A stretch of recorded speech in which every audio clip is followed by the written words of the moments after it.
따라하실까요? 그럴 수는 없느니라. 여러분 누가복음 15장에 보면 탕자 이야기 잘 알고 있을 겁니다. 돌아온 탕자라는 이야기, 아마 예수를 믿기 전에도 한 번쯤은 들어봤을 그런 이야기입니다. 둘째 아들이 얘기인데요. 둘째 아들이 이제 그가 어느 정도 자랐을 때에 살아 계신 아버지에게 찾아가서, 아버지, 이제 저도 나이가 좀 들었고 장성했으니 아버지가 죽은 다음에 제가 받을 그 상속을 지금 주면 안 되겠습니까? 이렇게 요청을 합니다. 사실 상속이라는 것이 부모가 돌아가셔야 그때 받는 게 증상입니다. 그런데 멀쩡히 살아있는 부모님께 와가지고 이제 더 이상 아버지 슬하에서 살지 않고 아버지와 독립해서 내 스스로 살고 싶습니다. 그러니 아버지가 죽었을 때 제게 주어질 그 몫을 지금 주면 안 되겠습니까? 라는 이제 요청을 하게 되고요. 아버지는 그 요청을 받아들입니다. 그래서 그 둘째 아들에게 돌아갈 그 몫을 떼어서 이제 주게 되죠. 둘째 아들은 이제 아버지로부터 받은 그 재산을 가지고 많은 생각을 하면서 계획을 세우면서 도시로 나갑니다. 나가서 나름대로 자기가 갖고 있는 지식과 경험을 가지고 또 열심을 가지고 일저일 해봤지만 모든 게 다 실패뿐이었습니다. 더 나가서 일도 안 되니까 뭐 하겠습니까? 마음이 나쁘잖아요. 술 한 잔, 두 잔 먹다 보니까 술에 취하게 되고 또 그러다 보니까 허랑방탕하게 되고 결국은 그 남은 돈을 다 선한 것에 투자하지 못하고 허랑방탕한 것에 쓰다 보니 완전히 망해버리는, 완전히 탕진해버리는 그런 처지에 처하고 맙니다. 갈 데도 없고 먹을 것도 없고 못합니까? 어느 돼지를 치는 그 농장에 가서 돼지들에게 먹이를 주는 그 잡부일을 시작합니다. 먹어야 되기 때문에 입에 풀을 칠하며 살기 때문에 이제 돼지에게 먹이를 주는 그 잡일을 시작합니다. 그런데 하루 이틀 하다 보니까 그 형편이 펴지지 않는 거예요. 오히려 돼지만도 못한 인생이 돼버리는 거예요. 돼지는 그래도 꼬박꼬박 주인이 어떻든 간에 먹이를 주는데 자기는 돼지에게 먹이를 줘야 돼지가 먹는 음식 정도 먹을 수 있는 그런 존재로 전락하고 만 거지요. 얼마나 한탄스럽습니까? 그렇게 하루하루 살다가 이런 생각을 하죠. 이렇게 차라리 살 바에라, 이렇게 살다가 죽을 바에라 다시 아버지께 돌아가서 아버지께 용서를 구하고, 아니 아버지가 나를 아들로 받아주지 않아도 아버지의 종살이 할지라도 내가 거기서 살다 죽어야지 하는 마음을 갖고 결단을 하고 이제 아버지 집으로 돌아오게 됩니다.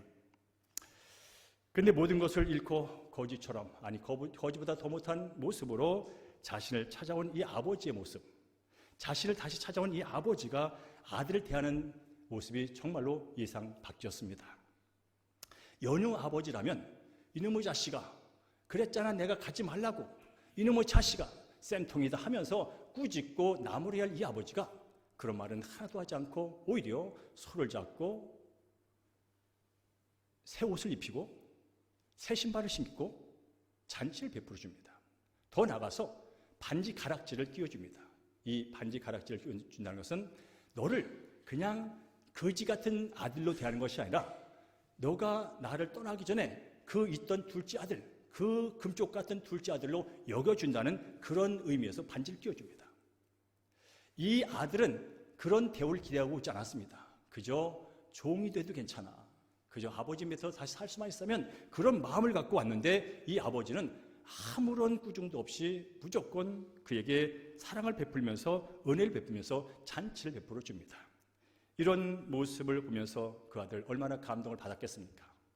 우리 아버지 참 대단하시다. 어떻게 이렇게 나한테 이렇게 선하게 끝까지 사랑하며 은혜를 베풀어 주시지 하면서 감동을 받았고 감사하면서 그런 다짐을 하겠죠. 그래, 앞으로는 내가 아버지가 기뻐하는 일을 하며 살아야지, 아버지의 뜻에 따라서 순종하며 살아야지, 그런 결단을 얼마나 했겠습니까? 그렇게 그런 마음을 갖고 아버지의 뜻에 따라서 살아가게 됩니다. 하지만 얼마 지나지 않아서 둘째 아들이, 그래 맞아, 우리 아버지는 내가 무슨 일을 해도 무슨 짓을 해도 용서해주고 사랑하시고 은혜를 베푸는 분이시지, 그러니까 다시 한번 아버지한테 돈 좀 더 달래가지고 그 돈 갖고 다시 도시 나가서 나 하고 싶은 대로 하고 먹고 싶은 대로 먹고 술도 마시고 여자도 만나고 하면서 다시 한번 놀아보자. 인생은 젊을 때 노는 거야. 그래, 돈이 떨어지고 내 인생 초래해지면 그때 다시 돌아오면 우리 아버지가 또 받아주겠지. 또 무조건 소잡고 양잡고 세워주면서 또 나를 받아주실 거야. 여러분, 이렇게 이 아들이 했다고 가정을 해보자는 거죠. 실제로 그런 방탕한 생활을 계속 반복하게 된다면 과연 이 둘째 아들의 생각과 행동이 올바른 일이냐, 이렇게 질문을 하고 있는 것입니다.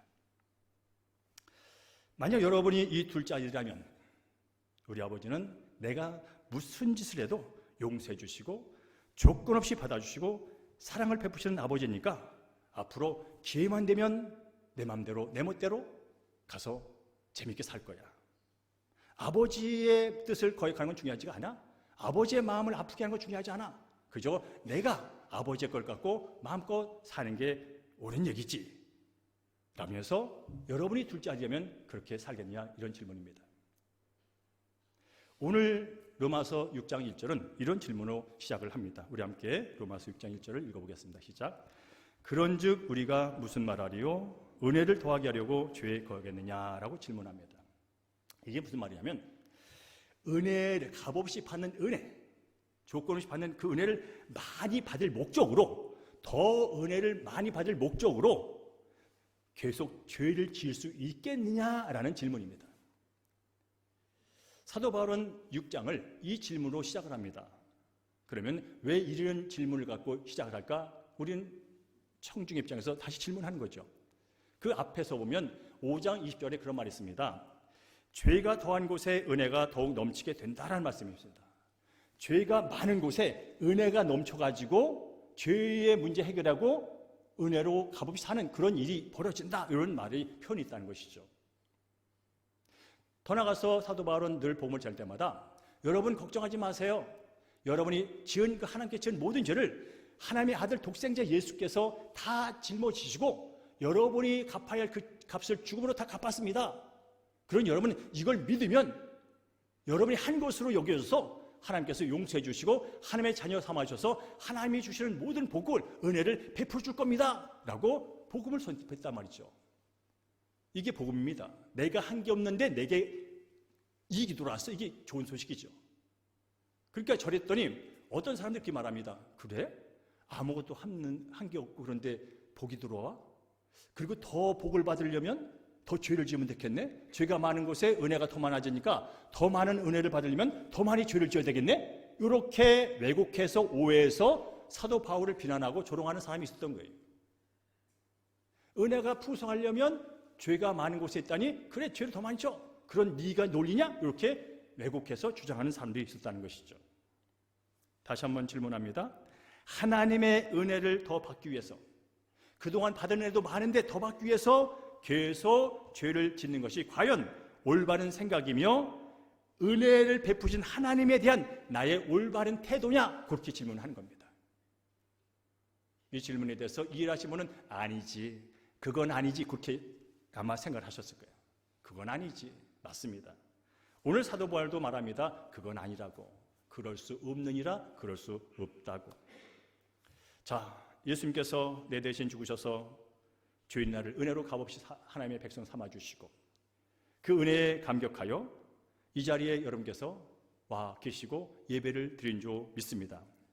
혹시나 지난주 한 주 살 때에 그래 죄가 많은 곳에 하나님의 은혜가 더 넘친다고 했으니 그래 죄를 더 많이 짓자 하면서 지난주 죄를 많이 짓다가 오신 분이 있다면 없을 거라는 거죠. 혹시 그런 분이 계십니까? 죄를 많이 지면 하나님의 은혜가 더 많아지니까 더 은혜 받기 위해서 죄를 더 열심히 짓다가 오늘 이 자리에 오신 분이 계시냐는 거예요. 그런 분이 없다는 거예요. 오히려 값없이 누군가에게 뭔가를 선의를 호의를 받았으면 우리는 그 호의에 대해서 감사하는 마음을 갖고 어떻게 하면 그 호의를 보답할까? 어떻게 하면 그 은혜를 갚을까? 그렇게 사는 게 정상이라는 거예요. 그래서 오늘도 이 예배 가운데 오신 여러분, 어떤 마음을 가지고 예배를 드리라는 거예요. 지금까지 살아온 것 하나님의 은혜입니다. 삼시세끼 먹은 거 하나님의 은혜입니다. 일자리 있는 거 하나님의 은혜입니다. 아침에 일어나 눈을 뜨면 하늘이 보이고 새가 짖는 게 귀로 들리고 지나갈 때마다 벚꽃, 여러 가지 꽃들이 내 눈에 보이는 것 은혜입니다. 하면 작은 거 다 하나님이 내게 베푸신 은혜라고 여기면서 그 은혜에 감격하여 그래 그 은혜 감격 나 혼자도 집에서 찬양하고 감사하며 기도하며 그분께 영광을 드리지만 우리 주의 몸된 공동체인 그 교회 가서 함께 이 감격을 누려야지 이 감격을 함께 영광을 돌려야지 그런 마음을 갖고 이 시간 여러분이 예배를 드리고 있다면 이미 여러분은 하나님의 은혜가 이미 여러분 안에 가득 채워진 줄로 믿습니다. 그래서 은혜 받아서 구원받은 그리스도인의 삶은 은혜를 더하기 위해서 죄를 짓는 것이 아니라 죄를 멀리하며 삽니다. 죄를 멀리할 뿐 아니라 하나님께서 내가 거룩하니 너희도 거룩하라 하는 그 거룩한 삶을 추구하며 삽니다. 이게 바로 은혜 받은 사람의 모습입니다. 은혜가 더 받기 위해서 죄를 짓는 게 그리스도인이 아니고 이미 나는 엄청난 죄값을 거저 주 예수의 보혈의 피로 말미암아서 나는 다 이미 받았어. 죽었던 자 내가 살아났고 영원히 지옥 갈 내가 영원히 천국에서 살 수 있는 그런 엄청난 은혜를 너무나 받았어. 이것은 돈으로 환산할 수 없고 내 노력과 정성과 열심으로 어떻게 하나님께 갚을 수 없는 거야. 나는 그런 믿음과 마음을 갖고 온 사람들은 죄를 멀리하고 하나님께서 기뻐하는 성결한 삶, 하나님의 말씀에 따라 살도록 나간다는 거예요. 그게 정상이라는 거예요. 다시 말합니다. 그리스도인들이 죄를 멀리하고 성결한 삶을 사는 이유는 요거 세 가지 오늘 말씀드릴게요. 따라할까요? 죄에 대해 죽고 그리스도와 연합됐기 때문입니다. 자, 함께 2절을 다시 한번 읽어볼까요? 2절 시작. 그럴 수 없느니라. 죄에 대해 죽은 우리가 어찌 그 가운데 더 살리요? 라고 말합니다. 그럴 수는 없어. 은혜를 더 받겠다고 죄를 더 지을 수는 없어. 그럴 수는 없는 거야. 여기서 대해 죽었다는 것은 죄에 대해 죽었다, 대해 죽었다는 것은 뭐냐면 어떤 관계가 그동안은 연결돼서 관계를 맺어왔는데 이 관계가 중지됐다는 거예요. 나도 있고 너도 있어요. 이영섭이 있고 김학용 장로님이 있어요. 여전히 살아있어요. 여전히 존재해요. 그런데 서로 대해서 죽었다는 것은 서로 관계가 중지됐다는 거예요. 한 사람이 죽었다는 게 아니에요. 이영섭이 죽었지 장로님이 죽었다는 게 아니야. 나도 있고 죄가 여기 있어. 저도 있고 죄도 여기 있다고요. 여전히 있다고요. 근데 관계가 끊어지고 관계를 중지한 거예요. 이게 죄에 대해 죽었다는 것이에요. 그게 뭐냐면 죄의 관계를 맺었을 때는요. 지난번에 5장에서는 죄의 종로로 됐다는 표현을 씁니다. 죄가 다스린 대로 내가 그 다스림에 의해서 살던 존재였어요. 죄가 오른쪽 가라면 오른쪽 가서 죄 짓고 죄가 왼쪽 가서 죄라면 왼쪽 가서 죄 짓던 그런 인생이었는데 이제 죄에 대해 죽었다는 것은 그 관계가 중지됐다는 거예요. 죄가 완전히 내 삶 속에 없어졌다는 게 아니에요. 관계가 중지됐다는 거예요. 더 이상 그 명령에 순종하지 않고 사는 존재가 됐다는 게 죄에 대해 죽었다는 거예요. 왜요? 예수님께서 그 일을 십자가에서 해놨기 때문에. 예수님께서 내 대신 그 죄의 값을 대신 지불해 놨기 때문에 그분이 대신 내가 받을 형벌을 대신 받았기 때문에 나는 이제 죄에서 자유롭고 죄에서 벗어났고 이제 죄와 상관없는 삶을 살게 됐다 라고 하는 것이 오늘 얘기라면 그러니까 더 이상 죄를 지으며 죄 가운데 살 수는 없는 거야. 그렇습니다. 그 부분에 대해서 사도 바울은 그 의미를 다시 한번 더 쉽게 이해하기 위해서 세례라는 개념으로 설명합니다. 우리 함께 3절을 읽어보겠습니다. 3절 시작. 무릇 그리스도 예수 합하여 세례를 받은 우리는 그의 죽으심과 합하여 세례를 받은 줄을 알지 못하냐. 이 개념이 어떤지를 세례라는 걸 통해서 설명해 주는 거예요. 자, 세례가 뭐냐면요. 다 알고 있잖아요. 예수님과 하나 되어서 나는 죄에 대해서 죽었습니다. 옛 삶에서 끝났습니다. 난 더 이상 죄의 종이 아닙니다. 하는 그 상징의 의미로 물속에 들어갑니다. 물속에 들어가는 것은 죽음을 상징합니다. 여러분 물속에 들어가서 나오지 않는다면 그건 죽은 거예요. 그죠? 물속에 들어갔는데 나오질 않아. 그건 죽은 거예요. 그런데 잠시 후에 나오잖아요. 나온 건 뭐예요? 다시 산 겁니다. 즉 세례는 예수와 함께 죄에 대하여 죽고 물속에 빠져 죽고 그리고 다시 살아나는 것은 다시 하나님에 대해서 살았다고 하는 것을 상징적으로 보여주는 의식이에요. 물론 죽고 사는 것은 믿음으로 됩니다. 예수님께서 그렇게 해 놓으신 것을 믿음으로, 그 믿음에 근거하여 내가 예수님과 연합되고 하나 되었고, 그런 말하면서 예수님이 행하신 일이 내게 되는 거예요. 자, 연합이라는 개념을 다시 이해합니다. 여기 예수님이 계세요. 여기 이영섭이가 있어요. 저는 죄인이에요. 내가 주장되어서 내 멋대로 사는 한 인생이라고요. 그러다가 결국 지옥 불면서 떨어질 그런 존재에 불과하다고요. 근데 제가 이 죄인이 어디에 연합됐어요? 의로우신 분하고, 영원히 의로우신 분, 영원히 거룩하신 그 세상 만물을 창조하신 그 능력과 연합됐어요. 그 순간 저는 이 창조주 하나님, 예수님 안에서 살게 되는데, 예수님 안에 산다는 것은 그분의 다스림을 받으며 산다는 거예요. 그분의 의는 아무리 내 죄가 크고 강할지라도 그 의는 내 죄를 용서하고 내 죄를 깨끗이 할 수 있는 능력이에요. 아무리 내가 그분의 품에 가서 죄를 갖고 벌보동을 쳐도 이 죄가 깨끗해지는 그 능력이 누구에게 있다고요? 예수님께 있대요. 그러니까 가난한 자가 부유한 자에 들어가게 되면 어떤 일이 벌어지는지 아세요, 여러분? 내가 가난해. 근데 부자 속에 부자와 하나가 됐어. 그럼 가난한 자가 부자 하나 되고 내가 부자가 되는 거예요. 하나가 됐으니까. 그러면 부자가 가난한 자고 하나 돼서 부자 가난한 자 됩니까? 그렇지 않습니다. 부자는 부자입니다. 부자가 가난한 자가 만났다고 가난해지지 않아요? 부자는 부자입니다. 그러나 가난한 자가 부자 만나면 그 순간 부자입니다. 부자의 것을 다 누릴 수 있으니까. 마찬가지로 하나님의 의, 거기에 내 죄였던 내가 연합됨으로 말미암아서 십자가에서 예수님이 다 이루는 것을, 그 모든 것 효과가 내한테 임한다는 거예요. 내가 죽진 않았어요. 내가 벌받진 않았어요. 근데 예수님이 다 벌받았고 그걸 벌받았는데 내가 붙는 순간 예수님이 하신 일이 내게 된다는 뜻이에요. 이 하나됨이. 그래서 우리는 그것을 너는 믿음으로 믿게 될 수 있어. 믿음으로 죄 용서받고 믿음으로 거룩하게 되고 믿음으로 의롭게 되는 일이야. 그런 일이 일어났어. 그래서 죄에서 죽었다는 거야 라고 설명을 해주는 겁니다. 그럴 뿐이 아니라 뭐라고요? 예수님은 3일 후에 사셨어요. 부활하셨다고 말하잖아요. 마찬가지로 네가 예수님과 연합됐으니 이제 죄에서 죽을 뿐이 아니라 이제 영원히 예수님처럼 부활의 몸을 입고 다시 살아나서 영원히 눈물도 고통도 아픔도 없는 곳에서, 죄도 없는 곳에서 영원히 살게 돼. 그게 바로 네가 예수에 연합하는 순간 이미 일어난 사건이야. 그러니 그 믿음을 갖고 사는 것, 이게 바로 그리스도이냐. 그러니까 죄를 더 지을 수 있겠니? 너는 이미 의인이라고, 너는 이미 깨끗해졌다고, 너는 이미 거룩한 백성이라고. 그런데 죄를 짓겠니? 아니야 라고 성경을 말씀해주고 있는 거예요. 더 나아가서 예수님과 연합됐기 때문에, 예수님의 통치와 다스림 안에 들어왔기 때문에 너는 더 이상 죄의 명령에 따라 이리저리 끌려다니는 인생이 아니야. 이미 너는 흑암의 나라에서 아들의 나라로 옮겨졌어. 이미 죄와 사망이 통치하는 그 나라에서 너는 이미 의와 희락과 평강이 다스리는 그 나라로 옮겨졌어. 그러니 다시 이 내려갖고 죄를 지켰니? 아니야. 이미 은혜가 넘치는 곳에 들어와 있다고. 은혜를 받으려고 죄 지을 필요 없어. 이미 은혜가 넘치는 곳에 너는 들어와 있어 라고 말씀을 해주고 있는 거예요. 그러니까 은혜를 더 받기 위해요, 죄를 더 지었겠니? 하는 논리는 맞지 않아 라고 이렇게 설명을 하는 거예요.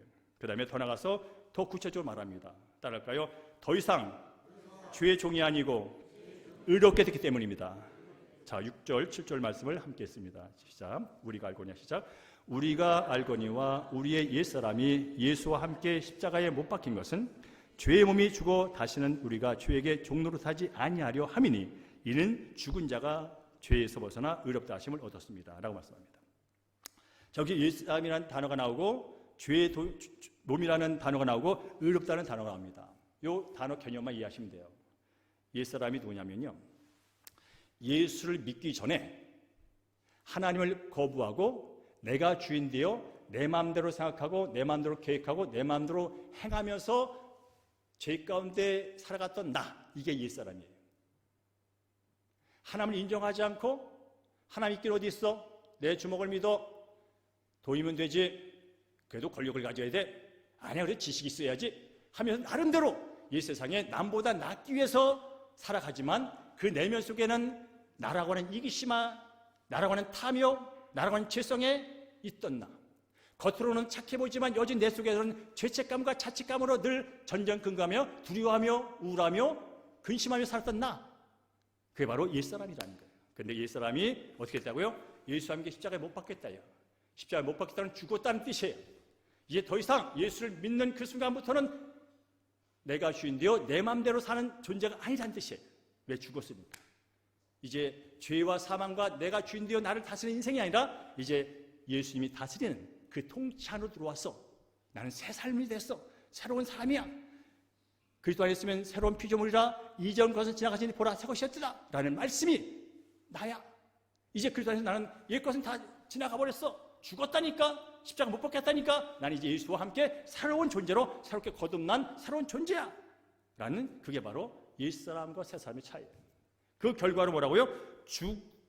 죄의 몸이 죽어. 죄의 몸이 죽어. 죄의 몸이에요. 우리는 죄의 몸이에요. 죄의 몸이 뭡니까? 하나님과 단절된 몸이에요. 하나님과 단절된. 죄가 뭐예요? 하나님과 단절시킨 게 죄거든요. 죄의 몸이 뭡니까? 하나님과 단절돼서 죄에 종속되어서 죄가 하나님대로 살았던 몸, 그게 죄의 몸이라고. 근데 그게 뭐라고요? 그것도 죽었대. 그게 또 예수 그리스도께서 해놓으신 그 십자가 사건을 통해서 그것도 죽었대. 그래서 어떤 일이 벌어졌다 보니 우리가 죄에게 종로로 사지 아니하려 하면, 자, 죄의 몸이 죽었어요. 죄에 속해서 죄에 따라 살던 몸이 죽었어요.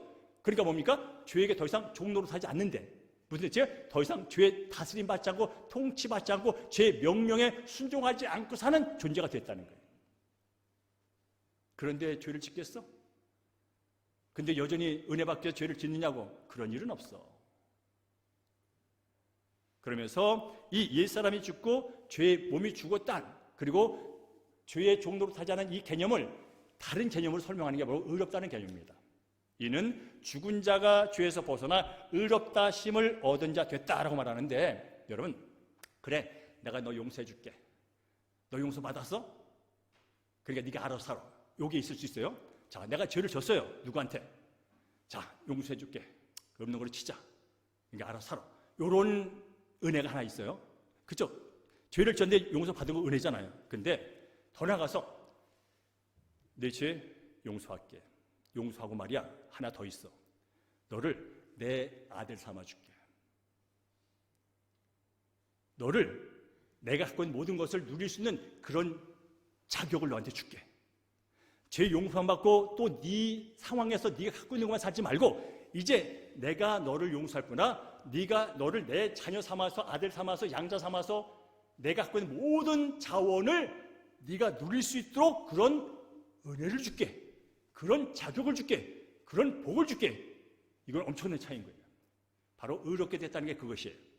의롭다는 것은 하나님께 받아들일 수 없고 하나님께 감히 나갈 수 없는 자가 죄 없다 여겨서 하나님 앞에 당당히 나갈 수 있는 게 의롭게 됐다는 뜻이에요. 하나님 누굽니까? 천지 만물을 창조하신 그분. 없는 것을 있게 하시고 죽은 것을 살리게 하시고 영원히 계신 그 의로운 그분. 모든 자원의 원인이시며 모든 자원을 부여하시는 그분. 그분에게 내가 당당히 나가게 됐다는 게 의롭게 된다는 거예요. 그러니까 이 의롭다는 건 엄청난 일인 거예요. 이렇게 나가서 그분과 친밀한 교제를 맡습니다. 어떻게 감히 죄인이 거룩한 함께 나가서 교제를 합니까? 그런 일 없어요. 그런데 의롭게 됨으로 말미암아서, 예수의 피로 의롭게 됨으로 말미암아서 이제 언제든지 함께 나가서 주님을 찬양하고 소통을 합니다. 아버지 하나님, 제가 이런 모습으로 왔어요. 아버지 하나님, 제가 이렇게 아파요. 아버지 하나님은 내가 이렇게 부족해요. 아버지 하나님은 내가 또 이렇게 넘어졌어요.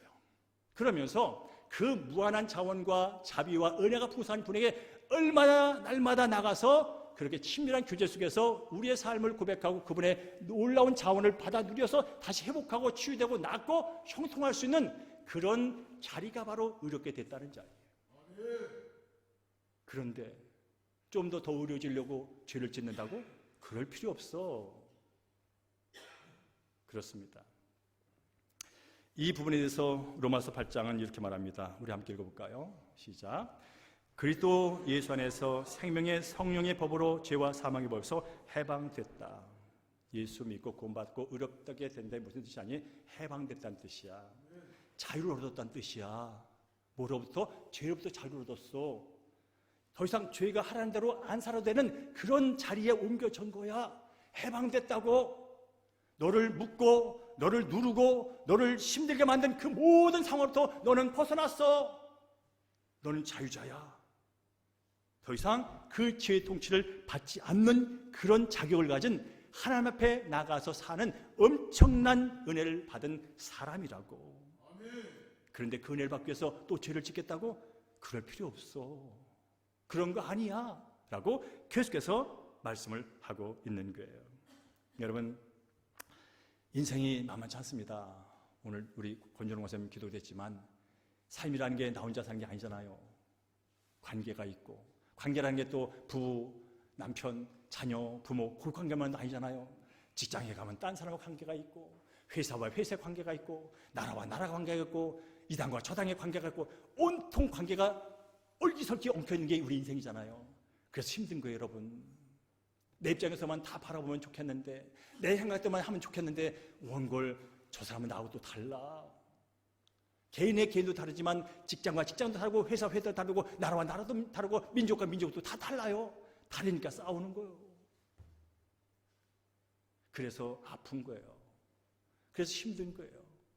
그게 안 되니까 뭡니까? 그 힘들고 아프고 염려스럽고 두렵고 한 걸 벗어보려고 뭐합니까? 술도 마셔. 그 관계 속에서 당한 그 상처들 잊어보려고 잠시 평안을 보고 담배도 펴. 안 되니까 마약까지 하지. 안 되니까 여자 품에 들어가 보지. 안 되니까 더 악착같이 돼가지고 더 가져가지고 눌러볼 그런 또 희망을 갖고 비전을 갖고 또 열심히 일도 해보죠. 근데 여전히 그것이 깊어지면 깊어질수록 우리 내면의 아픔은 중독이라는 어떤 단어가 찾아와가지고 내 스스로 끌 수 없는 그런 자리까지 내려가는 게 이 세상 사람들의 모습입니다. 다른 말로 하면 하나님 아닌 다른 것으로 만족하려는 그 우상들. 어떤 사람은 자녀가 우상이에요. 내 인생을 다 거기다 쏟아부어. 그래서 자녀를 나의 로봇으로 만들어버려. 오늘은 여기 가야서 공부해야 된다. 저기는 저기 가서 공부해야 된다. 여기서는 요거 해야 된다. 계속해서 내가 만족하고 싶은 그것을 자녀에게 투영시켜서 그 자녀로 하여금 그 삶을 살아내서 내가 대리 만족을 누릴 수 있는 그런 구조까지 이 나라가 지배를 하고 있지요.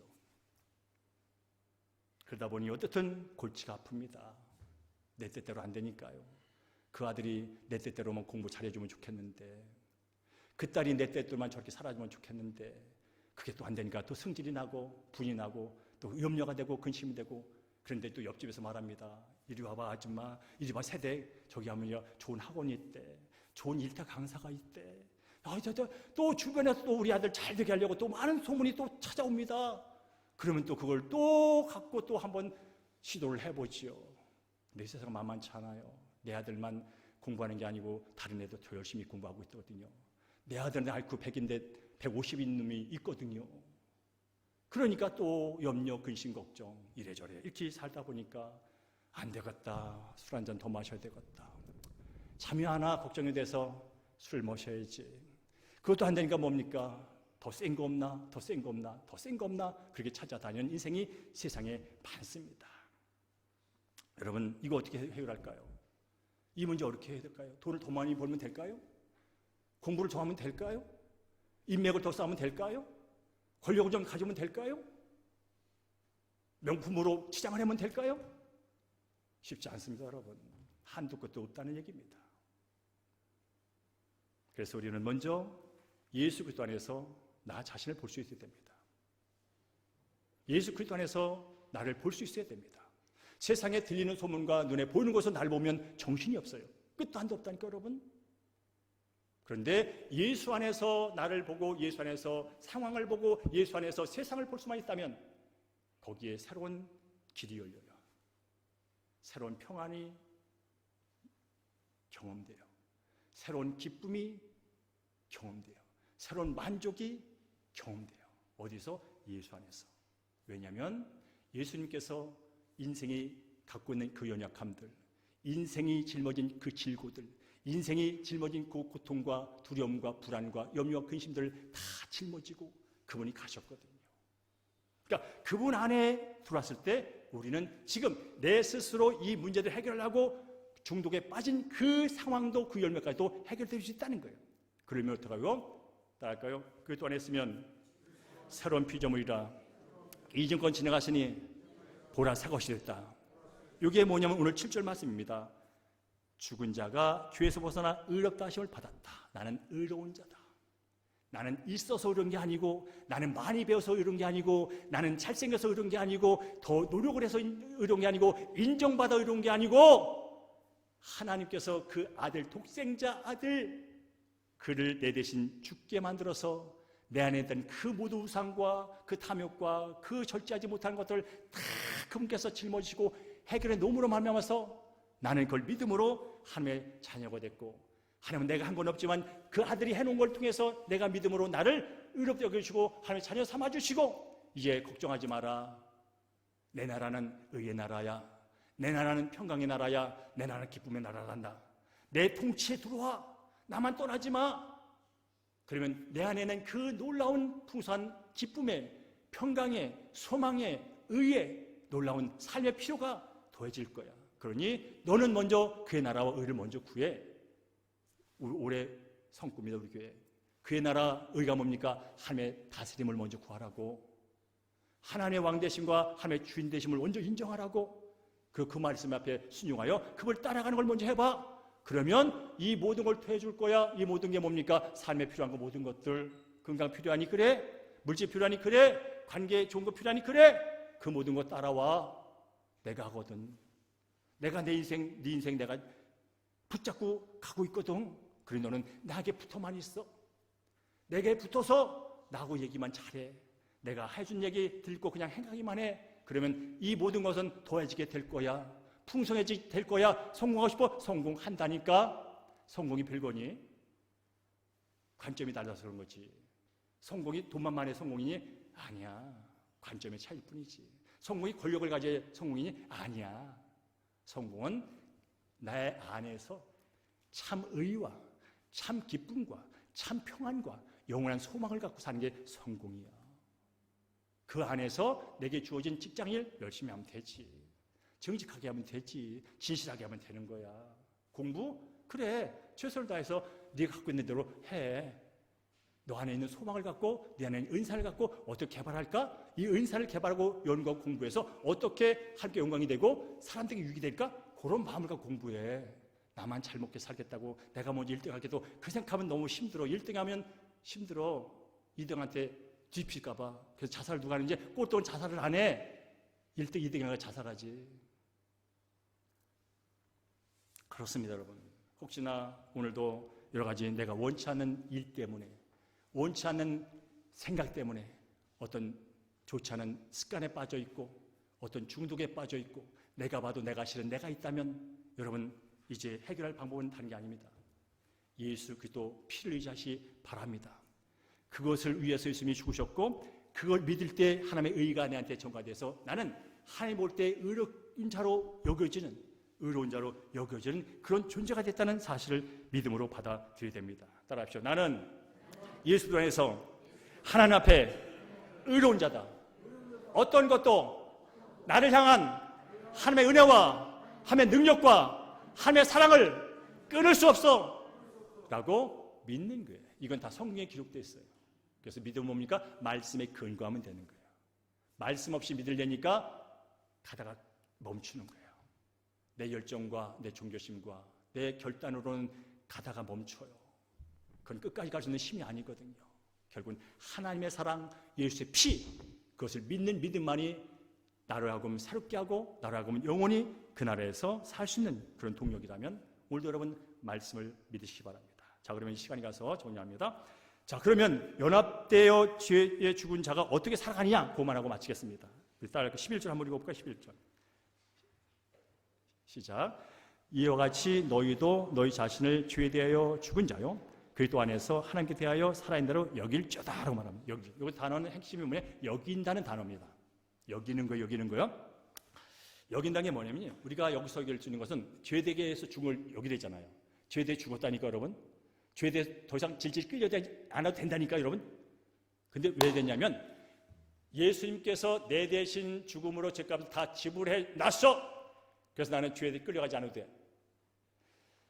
예수님께서 내가 받을 그 진노의 잔, 그 죽음이라는 것을 예수님이 대신 죽으셨어. 형벌을 받으셨어. 내가 감옥 가고 내가 사형당할 것을 그분이 대신 받았어. 그래서 나는 그걸 믿음으로 하나님의 자녀가 됐어. 하나님께 산 자가 됐다는 것은 하나님과 관계가 다시 회복됐다는 뜻이에요. 그래 하나님과 소통하며 그분의 것을 누리며 되는 의로운 자가 됐다는 뜻이에요. 이것을 뭐라고요? 여기며 살래. 여긴 당에 뭘까요? 그것을 깨닫고 그것을 믿고 그대로 살라는 거예요. 여러분 예수 그리스도로 말하며 의롭게 됐으면 의롭게 된 것을 말씀을 통하여 깨닫으시고 말씀을 통하여 믿으시고 말씀을 통하여 그대로 사시는 여러분 되기를 주로 축복합니다. 이것은 절대로 적극적인 사고를 가져 긍정적인 마인드가요? 그런 얘기가 아니에요. 긍정적인 사고, 적극적이면 다 나로부터 시작되는 거예요. 그러나 모든 구원과 의는 나로부터 시작하지 않아요. 예수로부터 시작하고 하나님부터 시작된 거예요. 이게 달라요. 긍정적인 마음, 긍정적으로 여겨, 적극적으로 그런 얘기를 하는 게 아니에요. 이미 예수를 통해서 이미 2000년에 일어난 사건이야. 이미 2000년에 끝난 거야. 그래 그걸 깨닫고 믿고 여기며 살아 라는 뜻이에요. 그래서 여러분 성경을 읽어야 되는 거예요. 성경을 들어야 되는 거예요. 성경을 조금 깊이 들어가셔야 되는 거예요. 그래서 모든 믿음의 근거가 말씀에 있어야 되는 거예요. 감정은 왔다 가는 거예요. 상황은 왔다 가는 거예요. 그러나 말씀은 1.0도 변하지 않아요. 말씀은 그것이 능력이고 살리는 거예요. 말씀은 영이기 때문에. 그렇습니다. 그럴 뿐 아니라 오늘 14절은 이렇게 말합니다. 죄가 너희를 주장하지 못하리니 이는 너희가 법 아래에 있지 않냐고 은혜 아래에 있음이라고 말씀합니다. 따라할까요? 나는 은혜 아래에서 사는 사람입니다. 아멘? 은혜 아래 사는 거예요. 예수님이 은혜예요. 하나님의 은혜라고요. 그분에 연합됐다는 것은 내가 은혜와 연합됐고 은혜 아래에 있다는 뜻이에요. 그러니까 오늘도 사실 때 내일도 사실 때 나는 은혜 아래에서 사는 사람이야. 그래 너 보기에는 좀 가난해 볼 수 있어. 너 보기에는 내가 일이 좀 안 될 수 있지. 너 보기에는 그래 지식이 좀 부족할 수 있어. 근데 아니 나는 무한한 차원 무한한 생명이신 하나님의 품에서 은혜 안에서 사는 존재라고. 단지 지금 입구수에 따라서 내 정체성과 내 존재와 내 가치가 이렇게 저렇게 되는 존재가 아니야. 나는 이미 영원한 것을 소유한 자라고. 영원한 시간을 가졌어. 영원한 생명을 가졌어. 영원한 능력을 가졌어. 영원한 의를 가졌어. 영원한 구원을 가졌어. 난 오늘 죽어도 영원히 복된 나라에서 영원히 살 수 있는 그 엄청난 것을 소유한 하나님의 백성이야. 나는 은혜 아래에 있다고. 너는 은혜가 뭔지 모르지? 은혜가 이 엄청난 걸 모를 거야. 근데 이 은혜는 말로 다 표현할 수가 없는 게 은혜야. 나는 그 안에서 오늘로 살아가고 영원히 살아가야 된다니까. 이게 바로 예수 믿고 구원받은 사람들이 날마다 고백하며 사는 거예요. 그럴 때 그 은혜가 실제로 내 삶 가운데 적용이 돼서 나타나는 거예요. 우린 그걸 열매 맺는다고 해요. 그래서 이 은혜 안에 들어오면 뭡니까? 병든 자가 나음을 얻어요. 귀신이 들린 자가 자유를 얻어요. 가난했던 자가 부하게 돼요. 넘어졌다가 일어나게 돼요. 절망했던 자가 소망을 가져요. 두려운 자가 평안을 가져요. 근심 염려로 찌든 자가 담대함을 가져요. 왜요? 그 자체 안에 들어왔기 때문에. 예수 믿는 게 이런 거예요, 여러분. 그래서 여러분께서 오늘 말씀도 집에 가서 다시 한번 읽어보시면서 나는 예수 피로 말미암아 의롭게 됐고 은혜 안에 사는 자다. 언제까지? 영원히. 내 아버지는 하나님이야. 내 인생에 주는 예수님이야.